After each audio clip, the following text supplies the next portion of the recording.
شروع کرتا ہوں اللہ کے نام سے جو بڑے رحیم اور رحم کرنے والا ہے۔ حضرت علی رضی اللہ تعالی عنہ کا فرمان ہے، دل دکھانے پر بھی جو انسان آپ سے شکایت نہ کر سکے اس انسان سے زیادہ آپ کو محبت کوئی نہیں کر سکتا۔ انسان بہت خود غرض ہے، پسند کرے تو برائی نہیں دیکھتا، نفرت کرے تو اچھائی نہیں دیکھتا۔ تمام رشتوں میں سب سے کمزور رشتہ تمہارا جسم اور تمہاری روح کا ہے، نہ جانے کس وقت اور کہاں ٹوٹ جائے۔ محبت کا اظہار تب ہی کرو جب اسے نبھا سکو، بعد میں مجبوریوں کا سہارا لے کر کسی کو چھوڑ دینا وفاداری نہیں۔ دنیا میں سب سے بہترین، خوبصورت اور حسین نعمتوں میں سے ایک نعمت نماز ہے۔ جو سکون اس میں ہے ویسا سکون اور کہیں نہیں۔ جب کوئی انسان تم پر احسان کرے تو اسے ہمیشہ یاد رکھو، اور جب تم کسی پر احسان کرو تو اسے بھول جاؤ۔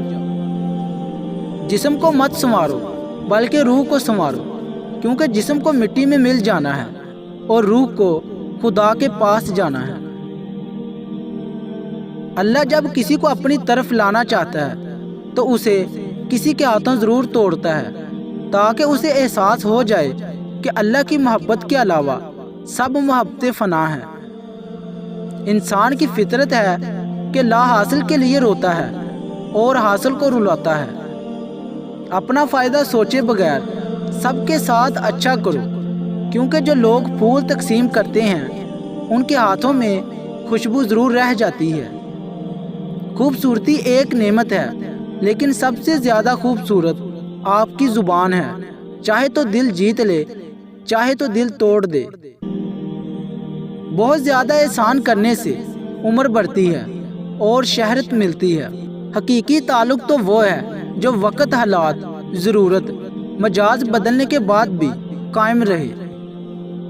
کسی کا دل اتنا مت دکھائیں کہ وہ اللہ کے سامنے تمہارا نام لے کر رو پڑے، کیونکہ ٹوٹے ہوئے دلوں سے نکلی ہوئی آہ عرش پر جاتی ہے۔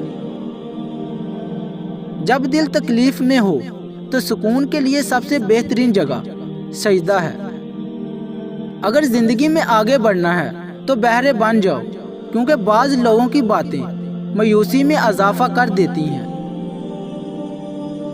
بہترین ہم سفر کی سب سے بڑی خاصیت یہ ہے کہ وہ آپ سے اختلافات اور ناراضگی کے باوجود بھی آپ کا خیال اور فکر کرنا نہیں چھوڑتا۔